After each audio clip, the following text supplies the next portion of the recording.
Bom dia a todos e a todas. É uma alegria estar aqui novamente aos domingos, né? Geralmente eu venho às quartas-feiras e, para quem já me conhece, é um prazer revê-los. Para quem não me conhece ainda, muito prazer. Hoje nós temos como missão trazer, num breve espaço de tempo, um tema de muita profundidade. O Evangelho, por ser uma mensagem atemporal, quando foi entregue por Jesus, quando nos trouxe as suas considerações, ele nunca tinha por objetivo fazer qualquer contraponto à sua época, nem de semear sementes para serem colhidas naquele momento. Ele sempre provocou, inclusive junto aos seus apóstolos e todos que tinham contato com ele, de que aquela mensagem era uma mensagem que estava sendo semeada para as próximas gerações. E olha nós aqui, depois de mais de 2000 anos, estudando, fazendo correlação com o nosso dia a dia. O tema de hoje fala sobre um convite muito inusitado e tem uma proposta de fazer uma reflexão sobre um dos momentos mais íntimos que nós temos na nossa vida, que são as refeições. Nessa parte do Evangelho de Lucas, existe uma consideração que Jesus nos indica, que na hora que tivermos dando um jantar ou uma refeição, nós não convidemos nossos amigos e nossos parentes. Nós convidemos as pessoas que não têm nenhuma relação conosco. Ele vai, inclusive, além. Ele fala para convidar as pessoas que não têm recursos, chamados de pobres ali diretamente no Evangelho, e, para a nossa tradução, que tem no Evangelho segundo o Espiritismo, os expropriados, ou os tropiados, ou as pessoas mutiladas, ou as pessoas que se chamam PCD hoje, ou pessoas que, naquela época, era muito mais difícil, que você imagina que hoje a gente vem falando dentro das empresas e das instituições em inclusão. Naquela época não se pensava nisso. Se pensava que as pessoas que tinham algum tipo de deficiência eram pessoas marcadas por Deus, e que, por alguma razão, Deus fez aquele tipo de marca, ou trouxe aquilo para a vida delas, porque eram pessoas que não eram dignas de ter uma vida sem aquela deficiência. Felizmente, a compreensão do mundo mudou, e hoje nós estamos aqui vivendo um movimento intenso no mundo para que a inclusão seja uma realidade. Mas, antes de trazer essa discussão do Evangelho propriamente dito, eu vou pedir licença para vocês daqui a pouco para ler um pouco, tanto o que o Lucas falou antes, como o que ele falou depois, para nós entendermos o contexto daquela mensagem, daquela parábola de Jesus. Eu gostaria de nos lembrar sobre o que está em jogo, o que está em lição nessa parte do Evangelho. Todos nós sabemos que existem basicamente dois tipos de relações na vida. São as relações por interesse e as relações por amor, por utilidade, por prazer. E eu vou usar esses termos assim muito simples para dizer o que hoje a neurociência já fala de uma forma mais bacana, que ela chama de agênticas e relações afiliativas, mas basicamente a gente fala em relações que se constituem por algum tipo de interesse ou por, de fato, você gostar de estar com as pessoas. A verdade é que essas relações por interesse, que hoje nós temos a mania de chamar por um nome bonito chamado network no trabalho, vamos fazer um network, vamos se conectar com as pessoas para que isso tenha algum proveito depois, e que nós olhamos muitas vezes com antipatia, acontecem o tempo todo. Via de regra, boa parte das relações que nós construímos na vida são relacionadas a algum tipo de interesse. Poucas são as relações que são genuínas, que nós simplesmente gostamos de estar com as pessoas. Até dentro das instituições religiosas, isso acontece também. Acontecem dos dois modos, como acontece em todo lugar, dos dois modos também. E as relações que se tornam mais perigosas nas nossas vidas são aquelas relações que são por interesse, que são por algum tipo de network, mas elas parecem que são relações afiliativas, elas parecem que são relações genuínas, elas parecem que são relações por amor, elas parecem que são relações de coração para coração. E quando nós descobrimos, por fim, que nada mais são do que relações por interesse, por algum tipo de interesse, não importa qual, não apenas um interesse social, não apenas um interesse financeiro, muitas vezes um interesse que está relacionado a algum tipo de inclusão social, está relacionado a algum tipo de pertencimento, está relacionado a você conhecer uma pessoa que é popular, que é famosa, está relacionado a você estar conectado com pessoas que são influentes. Não importa a razão, mas essas relações, quando se dão por meio de interesse e parecem que não são por interesse, parece que são relações por amor, por conexão real, e depois, quando se descobre que elas não são por esse tipo de conexão real, é que transformam-se nas grandes decepções. Por isso que são as relações mais perigosas, aquelas que parecem não ser por interesse, no final das contas, nós descobrimos que são relações única e exclusivamente por interesse. A verdade é que Jesus, quando entregou essa mensagem, ele entregou no momento que ele tinha sido convidado a jantar na casa de um fariseu. Era um fariseu importante, provavelmente alguém do Sinédrio, não estava muito claro quem era aquela pessoa, mas era uma pessoa de alta patente. E olha, Jesus gostava de uma festa. Jesus não podia ser convidado para nada, era igual a mim. Convidou, eu vou. Se vocês me convidarem para qualquer coisa, eu vou. Uma pizza, um almoço, vem aqui, eu vou. Ele não recusava nada. Chamou, mesmo ele sabendo que ia ser testado. Mesmo ele sabendo que quem estava ali estava para observá-lo, porque era o papel do Sinédrio. O papel do Sinédrio era verificar se o Messias era o Messias. E está tudo bem, está alinhado. Porque se esse era o papel deles, e hoje nós olhamos com antipatia, porque nós sabemos que ele é o Cristo, se nós estivéssemos naquela condição, nós iríamos olhar da mesma forma. A verdade é que ele estava lá naquele momento, junto a esse corpo de pessoas, jantando na casa de alguém muito importante, e aí tinha uma pessoa que tinha algum tipo de doença lá, que hoje a pessoa estava inchada, vou usar esse tipo de tradução aqui.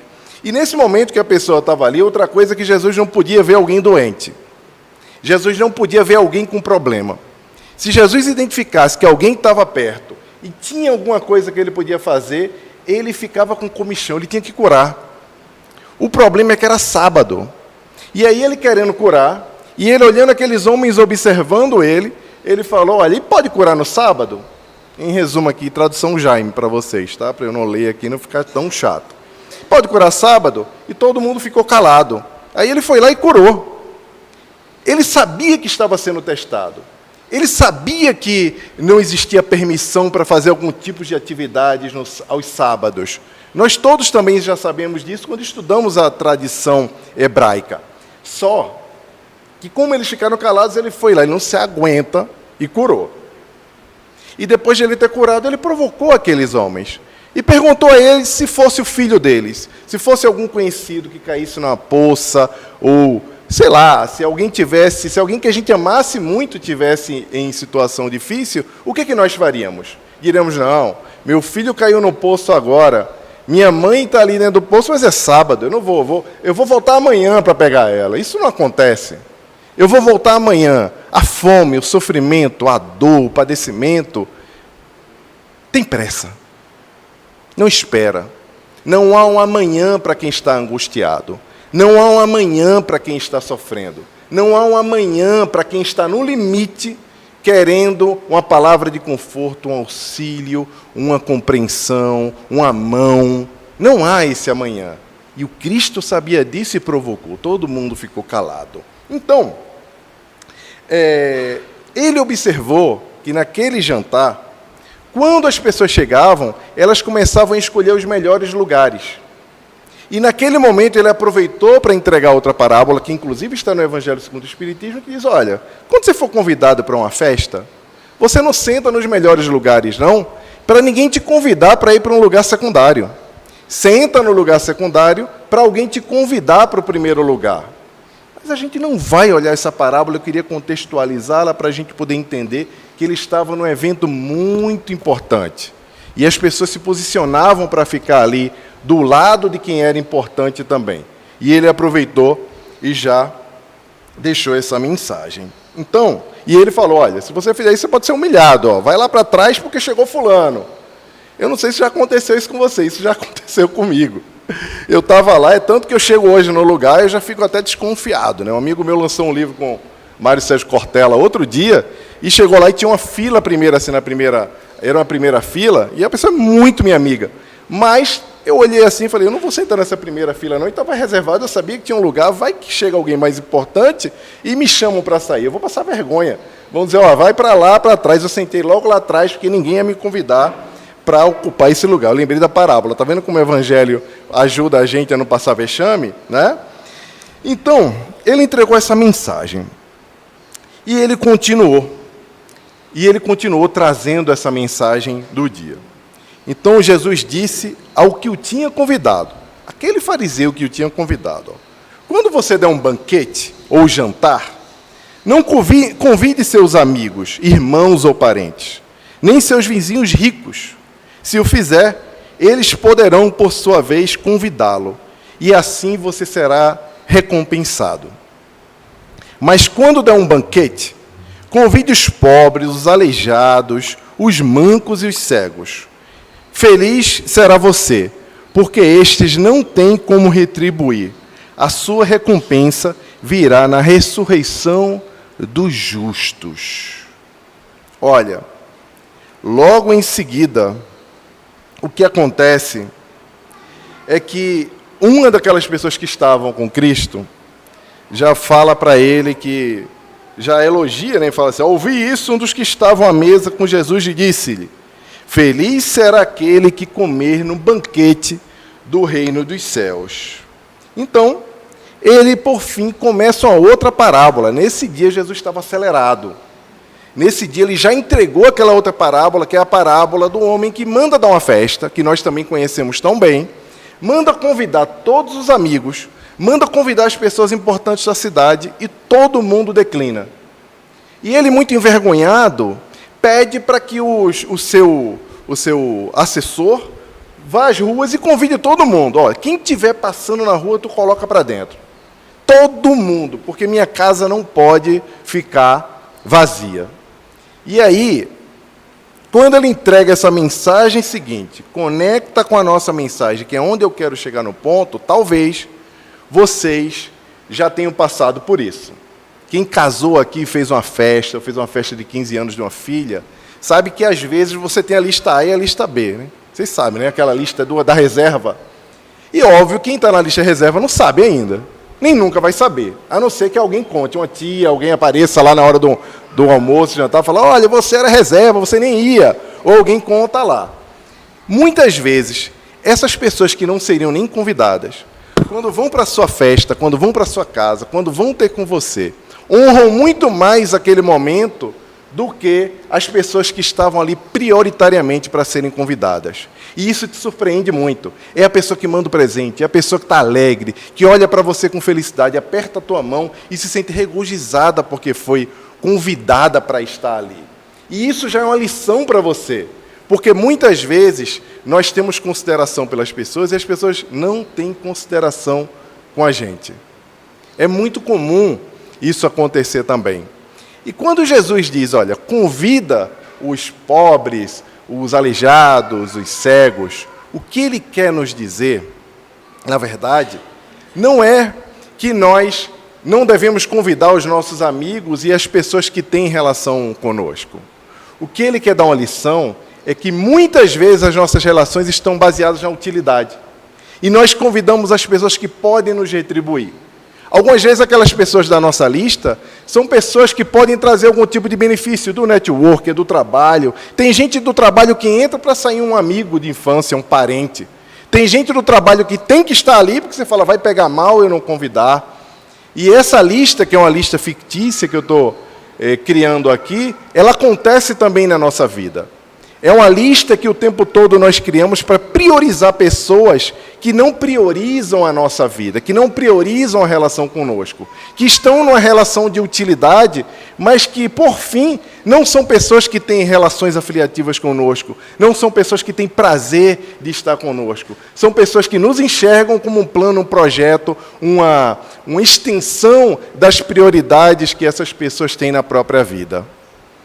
Mas para lidar com isso, Eu convido a gente a se desfazer completamente dessa mensagem em relação ao convite aos pobres, aos que eles chamam de aleijados, aos cegos, aos desconhecidos, às pessoas que estão passando na rua, e esquecer os nossos parentes e aquelas pessoas que nós convidamos com tanto empenho. Eu convido a gente a pensar em convidar o Cristo para almoçar na nossa casa. Convidar Jesus para que Ele faça parte da nossa refeição, para que Ele faça parte do nosso almoço, esteja conosco em família, porque muda tudo essa concepção de, ao invés de convidar essas pessoas todas, convidar Jesus, porque a casa, o almoço, o jantar, nada mais é do que uma representação de um momento de maior intimidade na nossa vida.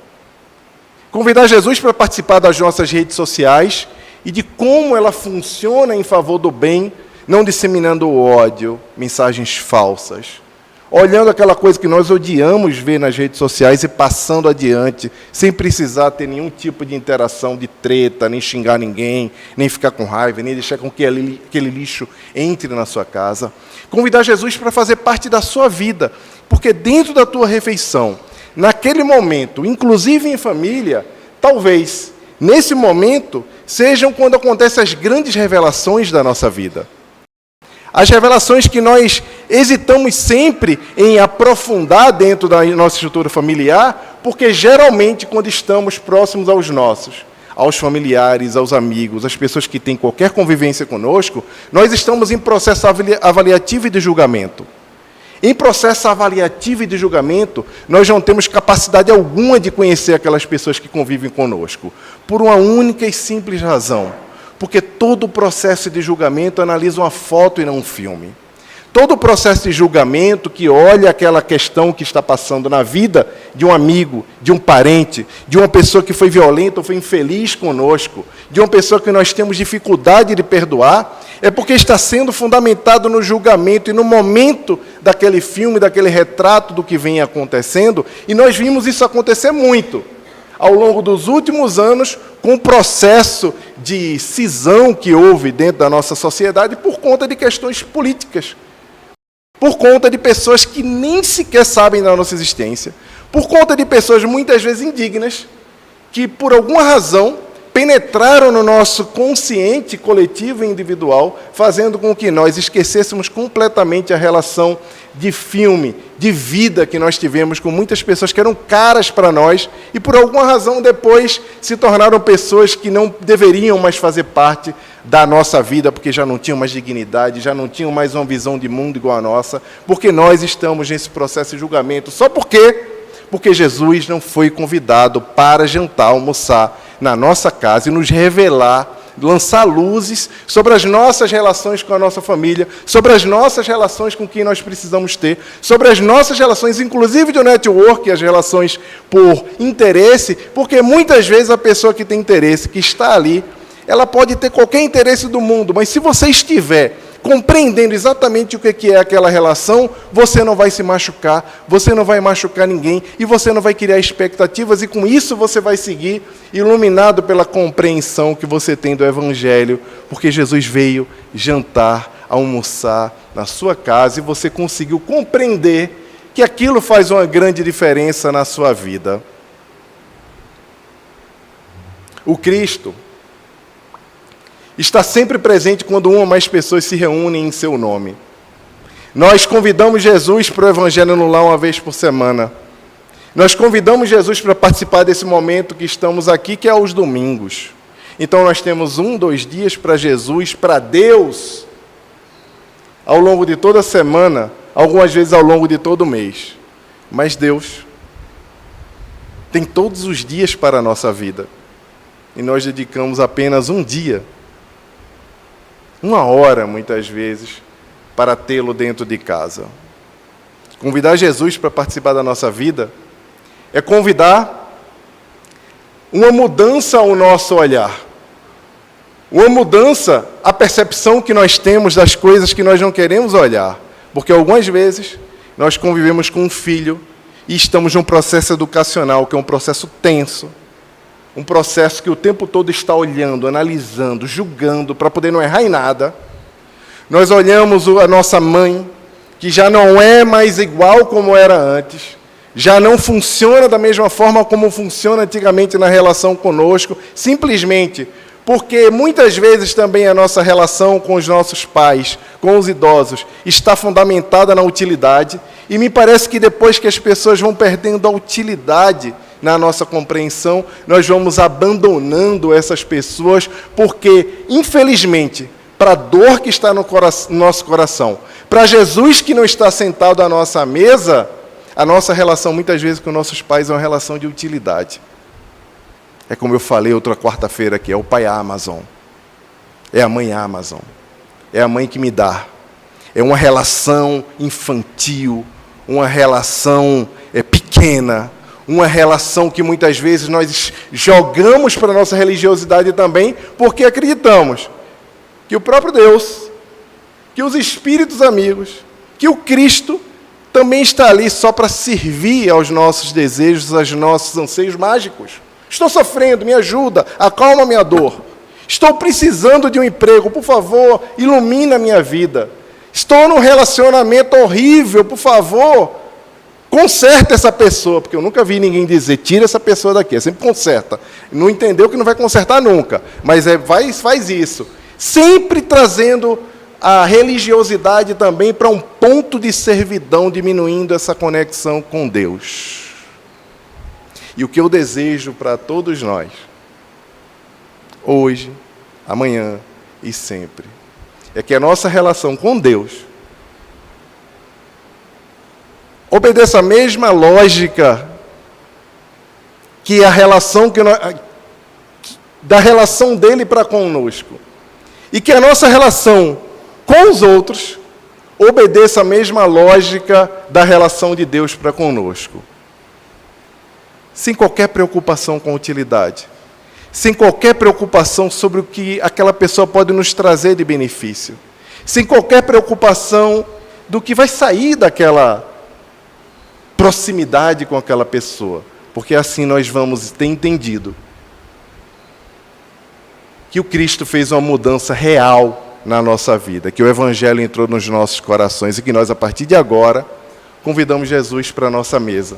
Os pobres, os cegos, os estropiados, todos eles vêm com Cristo, porque eles nada mais são do que a representação daquelas pessoas que não têm qualquer utilidade para nós.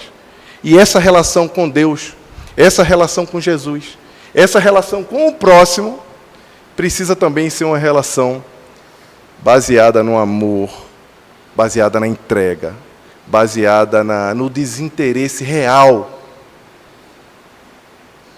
É isso que eu desejo para todos nós. Que Jesus nos abençoe, hoje e sempre. E nos veremos em breve, às quartas, ou em breve aqui aos domingos. E lembrem-se, convidem Jesus para almoçar com vocês. Ele vai. Ele não perde uma. Jesus abençoe.